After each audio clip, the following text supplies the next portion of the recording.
town visitor that stayed with me last night, and as we were departing, they were going to the Ashland Shakespeare Festival, and I'm coming here, and they said, "Happy first day," and it just made me think of the first days at all of your kids. So I had her take a picture of me with a sign, "First day." I've been starting school for the 800th time. Okay, so where's my glasses? I am excited. I woke up excited today, so hope you are too. I want to start with two anecdotes that I think are germane to what we're all about in this particular study. I call it Adventures in Misunderstanding. First round. America meets Scotland for episode 1 on your outline. I was in Scotland doing my doctoral work way back when, in the late 80s.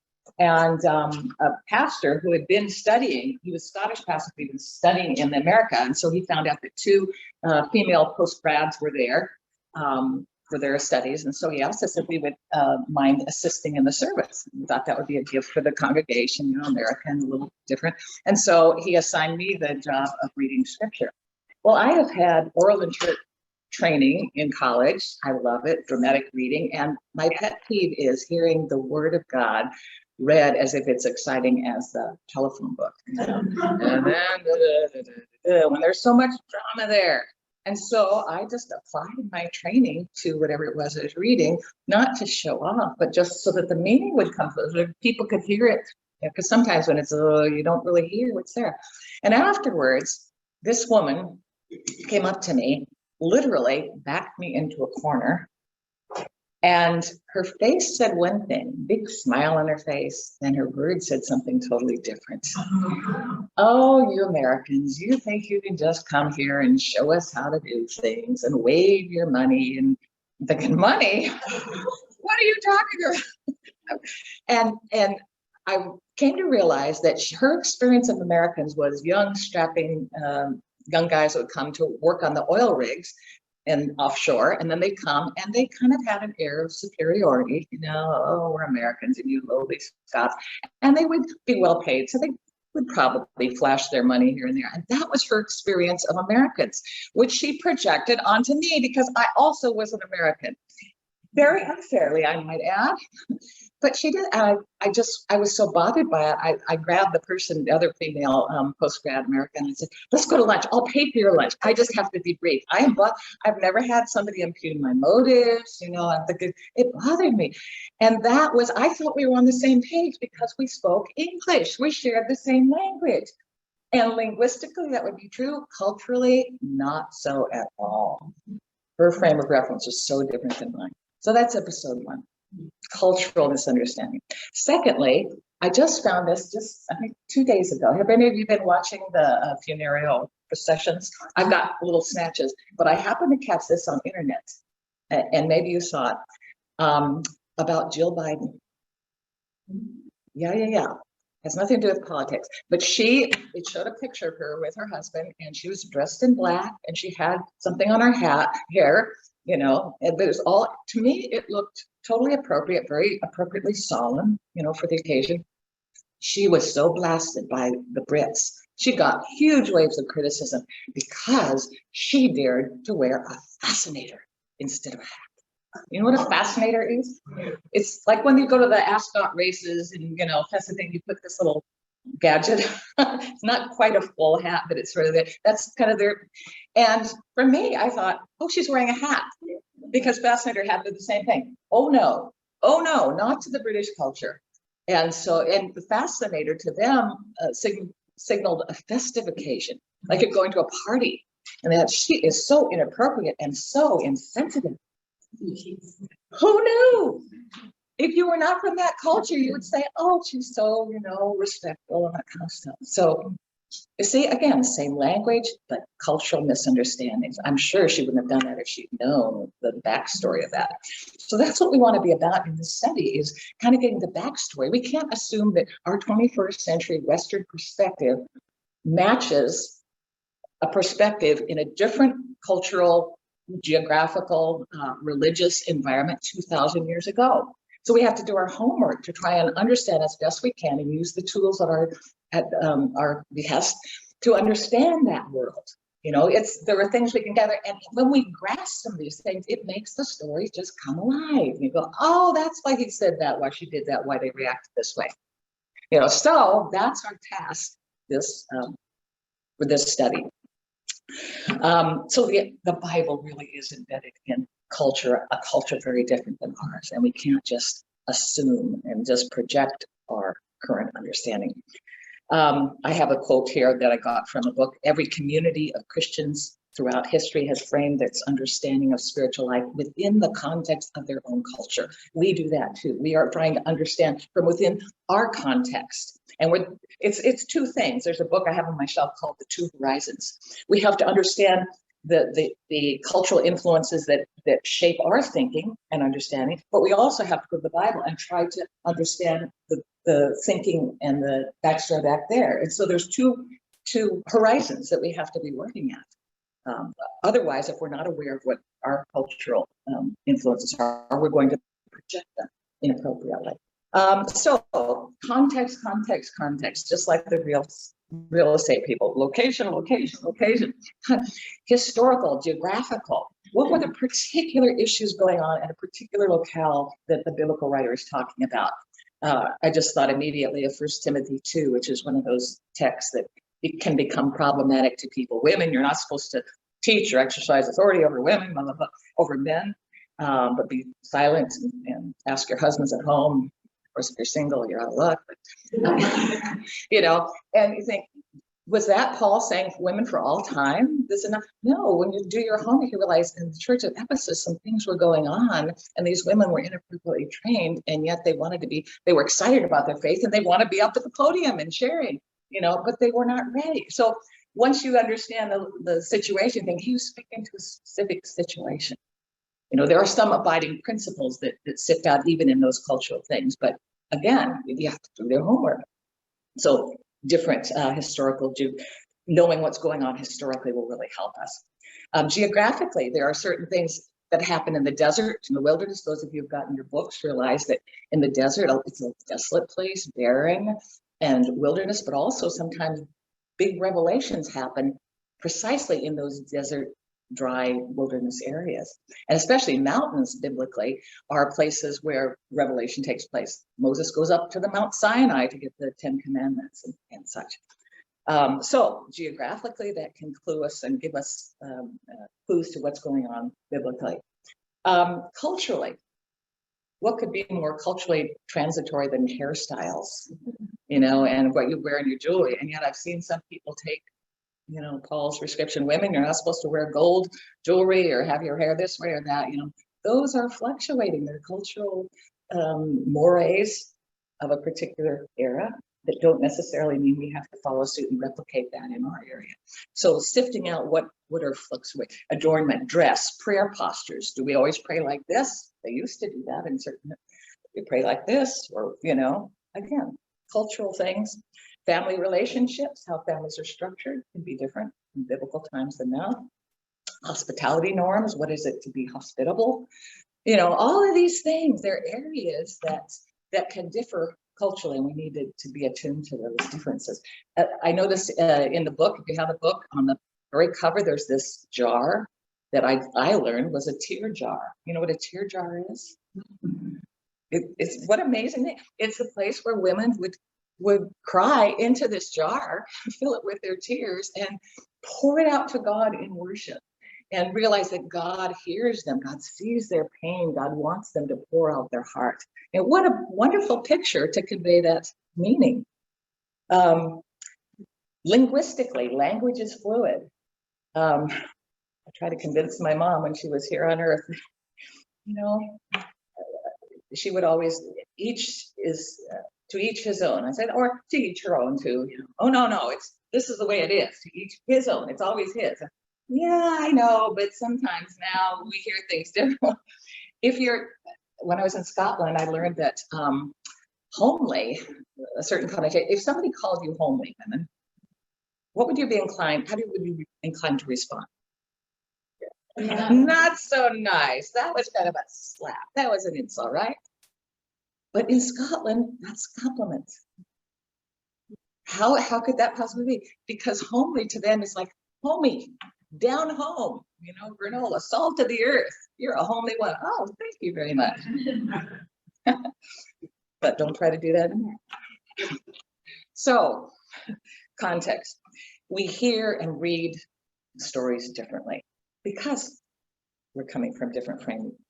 We can spot rhetorical styles that are part of our literature that other people miss, and vice versa. I heard this example by a man, by the way, in germane to our study, there's a book that I have, Christ Through Middle Eastern Eyes, by this man named Kenneth Bailey. He lived 60 years in Middle East. He knows it backwards and forwards. He's familiar with the whole ethos. When I heard this tape, it had been recorded 10 years ago when he said he was 80. So he's either 90 or he's no longer here. But his book, and he's written several books, one on the Good Shepherd, one on the Lord's Prayer. I mean, but this one in particular, I thought, we could probably be teachers. We could probably be pulling things out from this. And I had some others that I brought in my briefcase by a man who used to teach at Wheaton College. His name is Gary Burge. Now he's the president of Calvin University College. And he's written some really accessible, fairly short books on Bible and the land, Jesus, the Mid-Eastern storyteller. And I was just pulling things right and left from it. It doesn't presuppose any theological background, but he writes so well, and all of a sudden those stories go, oh, wow, I didn't realize that. So I'll bring those later, maybe even yet today, just for you to peruse. Some more resources for us. But here's one that I got from Ken Bailey. And he was talking about, here's a limerick. Okay. There was a big fish in a brook who knew he'd be caught on a hook. To his fellows he said, save me in my pride.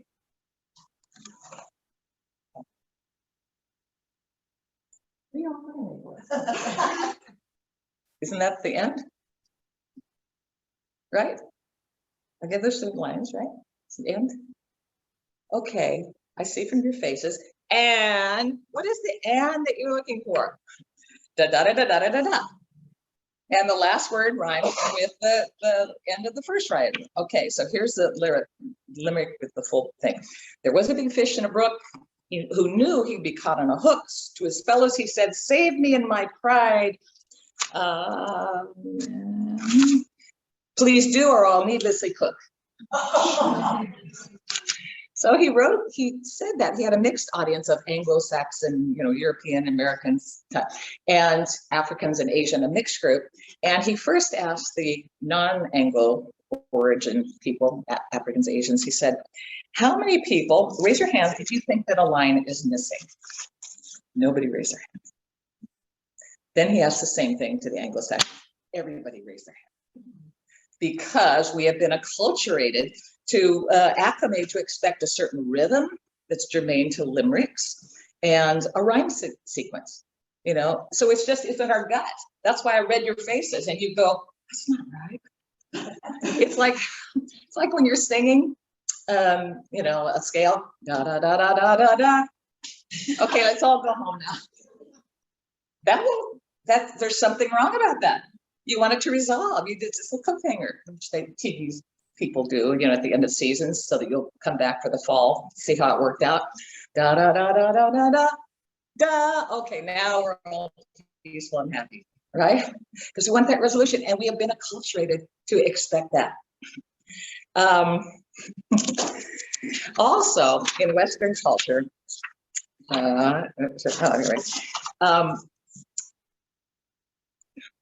just the way certain things are framed literaturally, we look for the main point at the end of something, like the argument is leading up to kind of the conclusion. Again, we're sort of acculturated to that. But in Hebrew literature, and a lot of times in Hebrew poetry, the main point is wedged right in the middle. And so I have, on your outline, yes, it's called a chiasmus, I think that's how it's pronounced. And there's a certain pattern. So this is not in poetry. John borrows from Hebrew poetry the structure for the beginning of the Gospel of John. And the beginning was the Word, and the Word was with God, and the Word was God, was in the beginning, and the Word became flesh, that chapter. So the first few chapters are talking, in the beginning was the Word. He's talking about Jesus and his mission. And then verses 6-8, John the Baptist testifies about this Word, and the Word became flesh and dwelt among us. And the responses to the Word is D. And then you notice C prime kind of reiterates the first C. It restates it, incarnation of the Word. B, sometimes literally, sometimes adding just a little bit, but it's basically a restatement of the first B and A. So you've got this kind of cascading thing. And even the way it's laid out, if they're pointing to something, it's like that thing when you see people, or sometimes on the internet, it shows certain objects, and then the thing is, which object is not like the others? Yeah. And so you can see there are similarities in A, B, and C, but D is unique. And that's not by accident, because the author wants you to get that's the punchline, that's the climax, that's the main point. And if you see here, you think, oh, gosh, isn't the incarnation, But for John, what he's saying is, don't just sit there and say, oh, isn't that interesting? Respond to this incarnation that John has attested to, that has come and dwelt in flesh and among us. What are you going to do about Jesus?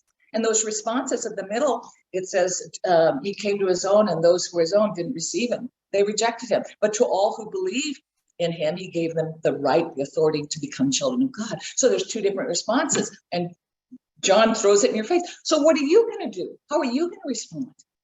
That's his point. And the reason I know it's his point, because at the end of John 20:30 or something like that, 20 verse 30, he says, Jesus did many other things. And he even adds at the very, very end, if the whole world wouldn't be big enough to contain all the books that talk about the things that Jesus did. But he says, Jesus did all these things, but these things I have written so that you may believe that Jesus is the Messiah, the Son of God, and that believing you might have life in his name.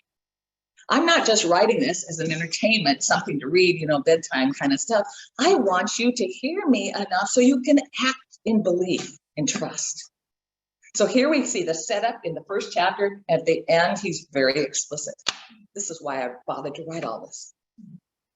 See? And so just learning this pattern can open up some things in the Old Testament and in the New. It can make things come alive. And, oh, the author had an intention. He wants us to go to that point.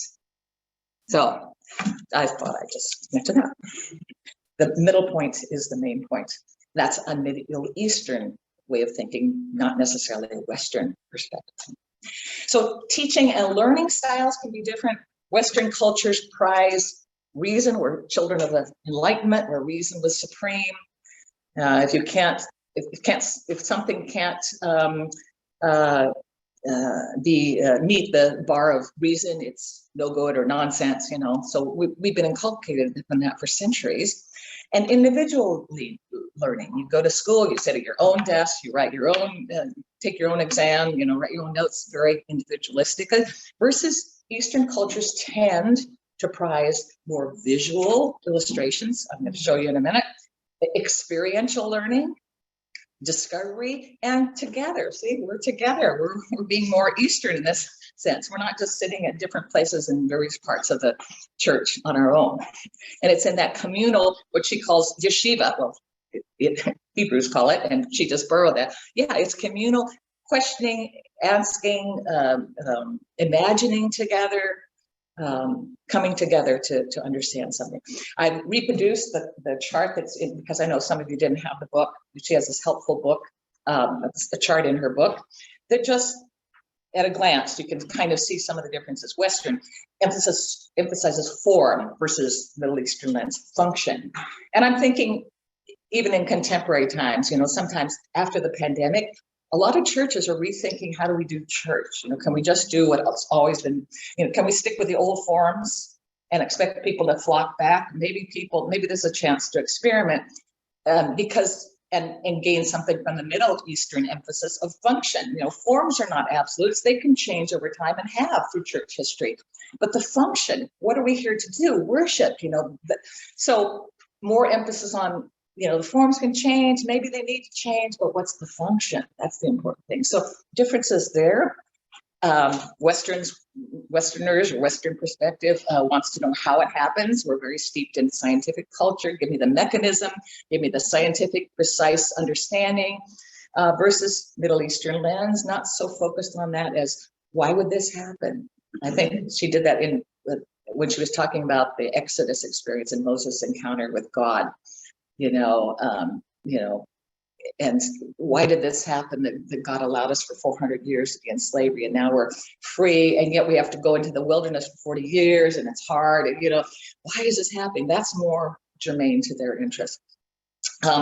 Understanding, people again want to understand, and the more scientific you can couch it, the better. And when I've satisfied myself that this squares with my understanding of what's possible rationally, then I'm ready to believe, but not before. Versus Middle Eastern, you believe. Just think of, we grow up in a family. When I grew up in my family, from day one, I didn't know all that it meant to be a Graham. I was a part, I belonged, and then gradually as I grew up, I came to understand more of Grahamness, Graham history, what's expected of my family. So the believing is the starting point, and you grow into understanding. That's why I love medieval theologian Anselm, you might have heard, from the 11th century. His definition of theology is faith seeking understanding. Yeah, you start with faith, and his very philosophic works would start with prayers. It's a very famous book that he wrote, Cor Deus Homo, Why Did God Become Human? But it starts with the prayer. God, I'm limited. Please illumine me. Please help me to understand the truth. Very different understanding. St. Augustine, I believe, therefore to understand, not I understand, therefore to believe. So again, different ways of looking. Western lens, law, rule, principle versus story, big on story from the Middle Eastern lens. Jesus told 1/3 of his teaching, I think, was in parables. Instead of giving a lecture on something, he, doing right and treating your enemies, he tells the Good Samaritan parable, because stories grab us. And sometimes they get underneath our defenses before we realize. That happened in the Old Testament. I was just thinking, when David acted out with Bathsheba and did bad things, and God raised a prophet, Nathan, to come. And, if God were the prophet coming before the king, he could at any moment say, I don't like what you're saying, off with your head. So it's a risky thing to say anything before the king that might displease him. So he says, let me tell you a story. There's a man that had one little lamb. He was very poor, but he loved that lamb like as a child and stuff. And then there was a guy that had millions, lots of herds of people. And there was a guest that came to that home, and he didn't want to sacrifice one of his lambs for the feast. So he went and grabbed that one lamb of that one person to slaughter it and serve it to his guest. And as Nathan is saying, David is said, well, who is that guy? What a horrible thing. And Nathan says, that man is you. Oh, nailed. Now, if Nathan had said, David, you've been acting out, God's not pleased with you, what would have happened? The defenses. But the parables, the stories get underneath. So we see the truth before we realize we've indicted ourselves. So, the rest of it, the Westerners like to analyze things, dissect things. Scholars like to just tear different parts of, there's a place for analyzing, but you got to put it back together. Easterners are good on saying, what's the overall thing? How can we synthesize this to get the overall message?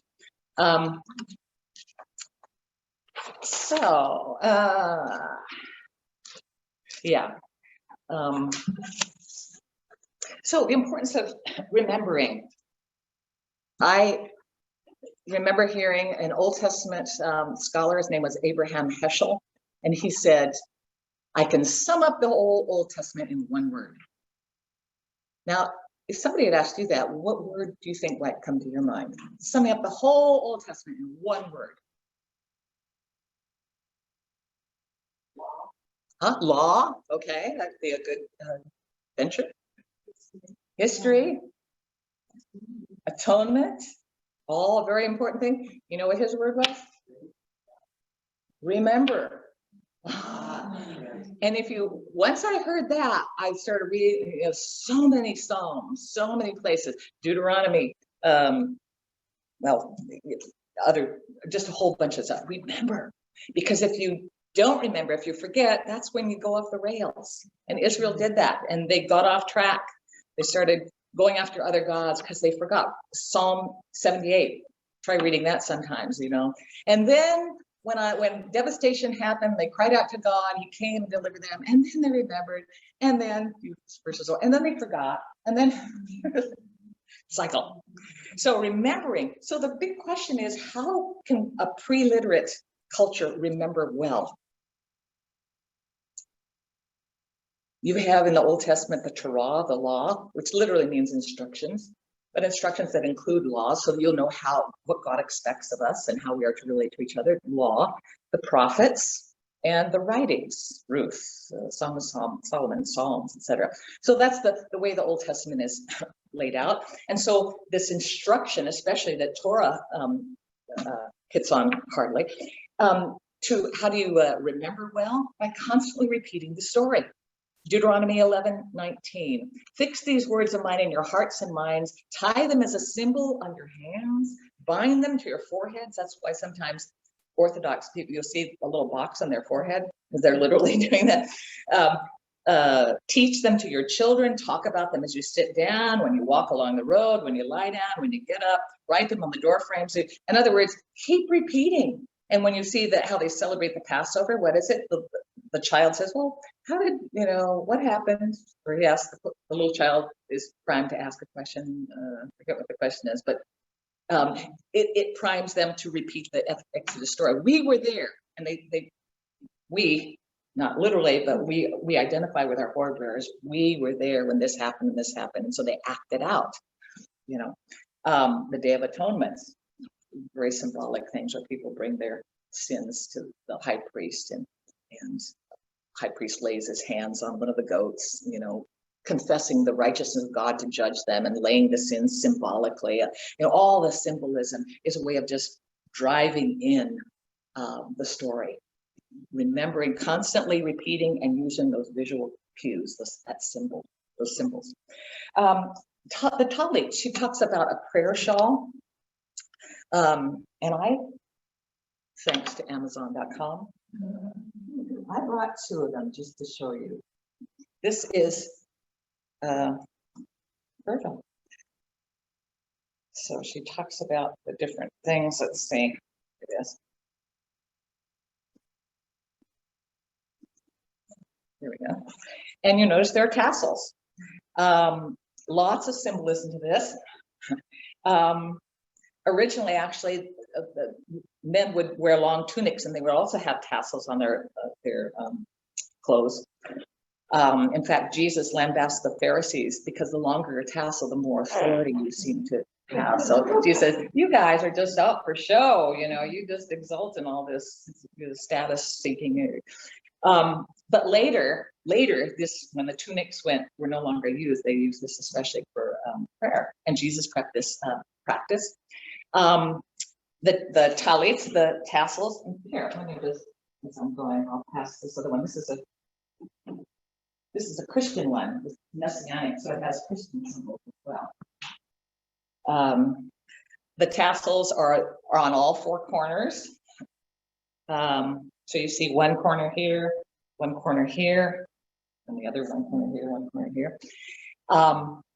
And it came to, again, signify one's authority status, the more authority.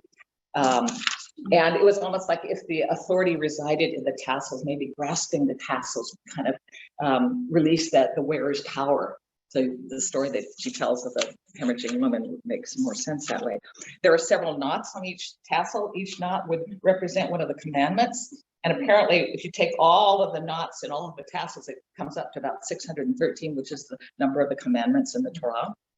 The blue or violet cord, let's see where we got, signifies royalty. Sometimes it's violet. And this was interesting. The dye, the color came from a costly blue dye from the gland of a particular Mediterranean snail. It was very rare, so it made this very expensive. Yeah, who knew? Snails had colors.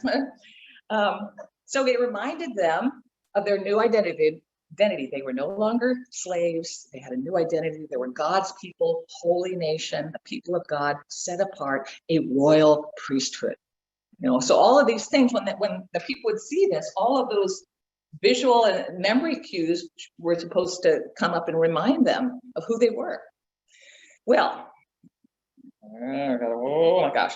Okay, so few stories just now that we've got some background, and just there's more to tease out as we go along, but I just thought those would be examples to show why we're bothering with this. The first story, Jesus, by the way, Jesus he's been on the eastern side of the Jordan River, which is the Galilean side, the Gentile side, and he delivered a demon-possessed boy from, and who was living in cemetery. Now just think it from a Jewish mindset, it was inappropriate for Jews to fraternize with anything that had to do with death. He never touched a corpse or anything. So this guy's living among death. He's afflicted. That would make him, again, an outsider, somebody to avoid. And Jesus don't care. He sees the need. He goes in, he delivers them. And then Jesus comes on the other side, the eastern side of the Jordan River, back to the Jewish side. And he hears, by this time, word has gotten around about him. He's a celebrity. People have heard about his healings and such. So they're gathering and excited to see who this guy is. And so there's bustle. And meanwhile, this synagogue ruler, Jairus, has this deathly ill 12-year-old daughter who is just on the verge of death. And so he says, Jesus, can you come and save you? You're about our last hope. I think you could.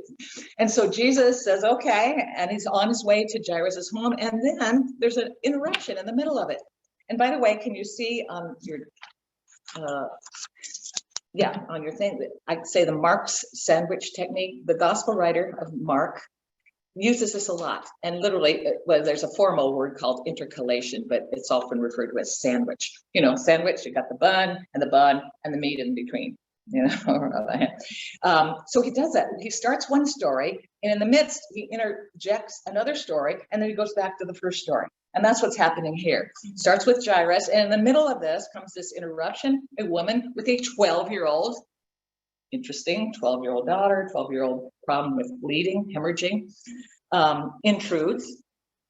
And in Middle Eastern culture, sex was intensely private, but menstruation, for some reason, was something you could talk about publicly. I don't understand that. But she went to all the experts, spent all the money, and nobody could help her. And I included, I did on your outline. Okay, get ready for this. This is from Pliny, who was a Roman, writing in the year AD 77, way back. He's writing to dedicate this book called Natural History to the Emperor Titus. And he says, this is what he says about menstruation. Contact with the monthly flow of women turns new wine sour, makes crops wither, kills skin grafts, dries seeds in gardens, causes the fruit of trees to fall off, dims the bright surface of mirrors, dulls the edge of steel and the gleam of ivory, kills bees, rusts iron and bronze. Dogs that come near become insane and their bite becomes poisonous. A threat from an infected dress is sufficient to do all this. If linen that's being washed and boiled is touched by such a woman, it will turn black. A woman who's menstruating can drive away hailstones and whirlwinds if she shows herself unclothed when lightning flashes. So remember this. Try this out at home. Don't let your neighbors know it. If a menstruating woman walks through a field while holding the hem of her toga above her belt, caterpillars, worms, beetles, and other vermin will fall off from the ears of corn. But, he warns, don't do this at sunrise or the crops themselves will die. I got this from Gary Burge, the book that I was mentioning to you. So outlandish superstition. This is not from a Christian point. This is just from an ancient superstitious era. And those outlandish superstitions were likely floating around in Middle Eastern cultures, and Romans, who probably were familiar with them or bought into them, were living very close to Galilee. So these superstitions would be in the air. Such ideas would fuel their anxiety, convincing them that this woman who was menstruating, most likely, was bad news. Stay away from her. Just imagine the crippling repercussions for her physically. She's debilitated, energy-wise, probably iron deficient. Financially, she spent all her money and to no avail. Socially, she's shunned by the community because she's deemed unclean, untouchable, an unwanted outsider. They couldn't touch her or be touched by her or even sit on chairs that she had sat on for fear of this condition transferring to them. Food couldn't be shared with her. Water that was in the same room with her had to be covered. If the malady had started when she was young, she probably wasn't married. Or if she was married, she would probably likely divorce. Spiritually, she was cut off from the worshiping community, not permitted in the temple or synagogue. Emotionally, just imagine if you had all this stuff going on, how lonely you would feel, how dismissed as a non-person, what a sense of worthlessness. She was in a perpetual state of impurity, poverty, isolation, suffering. That's her situation. So she risked, because this was her only option. She had nothing going to. You could only go up for her. She risked social ostracism by reaching out to touch the hem, the fringe of his cloak, because she was desperate, nothing to lose. She dared contaminating Jesus by touching his clothes, which would be tantamount to touching him. She defied social rules against women being in public while menstruating. That was just a given. Unclean. She defied social rules against women even touching men to whom she was not married. So she was just trampling on all of the social mores and of her time. So she pinned all her hopes on Jesus' compassion and the healing promise that we find in Malachi 4:2. But you who revere my name, the Son of Righteousness will rise with healing in his wings. Her actions were like a prayer itself of desperation, emboldening her to risk everything, that pinning her hopes that touching him would heal her. This is the one toss of her dice, really. Jesus saw this as an act of faith and rewarded it with healing on all fronts. He restored her physical health. Jesus, by the way, didn't become ill, contaminated. She became well, ironically. It restored her social standing. She was no longer unclean. She could participate in community life and worship. Emotionally, the blank was removed. He calls her, take heart, daughter. Do you know what that would do to hear that her call? And you belong. You're part of the family. You're not a non-name. You're not an unwanted outsider. You're us. You're part of us. What an elevating thing, daughter. And what about Jairus' daughter? Meanwhile, remember Jesus on his way? On his way, word comes back. Sorry, too late. She died. You think, Jesus, didn't you know time was of the essence? Why did you let yourself be waylaid by this one? Because one thing, when Jesus is touched by them, he realizes his power's gone out, and he listens to her, and he lets her tell her whole story. That's the scripture. And she told her whole story. It might have been a 15-minute conversation for all we know. So it delayed him. So too late, but not for Jesus. Jesus comes on the scene. He dismisses the professional mourners. Did you know that family would hire professional mourners and flute players, And he says, no need, go home. And remember, touching dead bodies was out of bounds. He goes in and touches the hand of this dead daughter and calls her to rise up. And lo and behold, she does. The miracle happens. The meat of the story. Remember the sandwich? Jairus, and the hemorrhaging woman. It's like all of these things are pointing to who is Jesus. Ritually unclean things, menstruating bodies, corpses and stuff, they're part of the situation that sets you up to understand who Jesus is, that can't be stopped. His compassion can't be stopped. They don't defile him. He defies them and uses them to bring about transformation. Jesus is interruptible. He's willing to stop and listen to hurting people pouring out their pain. He's ready to come in and come to the aid of anybody who risks everything to trust him. The last part of the study talks about the wilderness, God redeeming the wilderness. And it mentions briefly God's encounter with Moses in Exodus 3. where Moses is minding his own business, tending the herds, and he sees this burning bush that's not consumed, and go, that's interesting, great attention getter, what's going on? And then all of a sudden the bush starts talking. Take off your shoes, Moses, this is holy, this is God talking. And in the midst of this conversation, God says, I see the misery of my people. I hear their heart cries. I'm concerned, and therefore I'm going to move into action.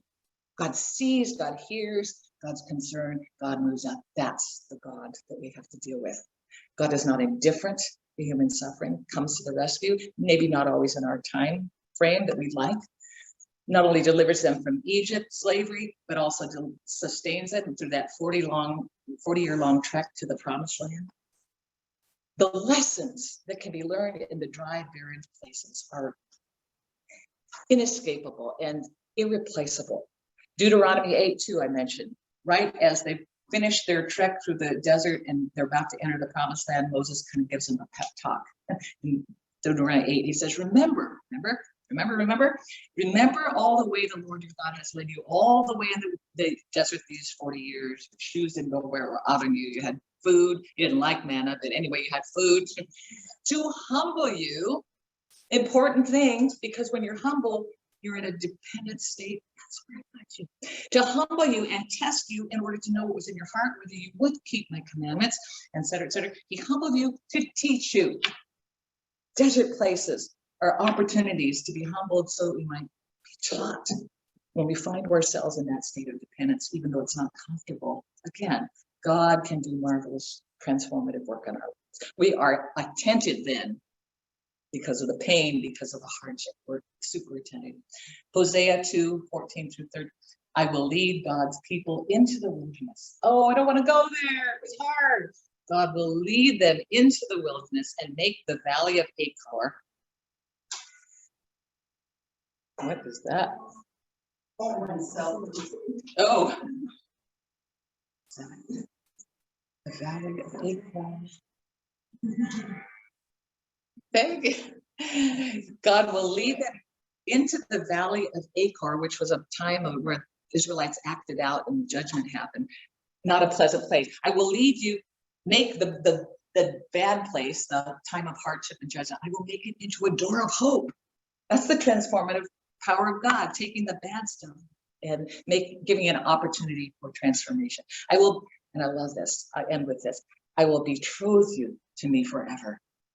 I will betroth you in righteousness and justice, in love and compassion. I will betroth you in faithfulness, and you will acknowledge the Lord. I have a question there at the end. What does it mean to you to be that God betroths us? What seems vacuous of meaning as we go through our various episodes of life can become vibrant with new possibilities. And with that, I think it's time to discuss. So I guess everybody have a discussion sheet. Let's say I think I went over a little bit. Sorry about that, but yeah. So take time. You don't have to go in order of these questions, but just take some that you want to talk about, and we'll have a little time of discussion.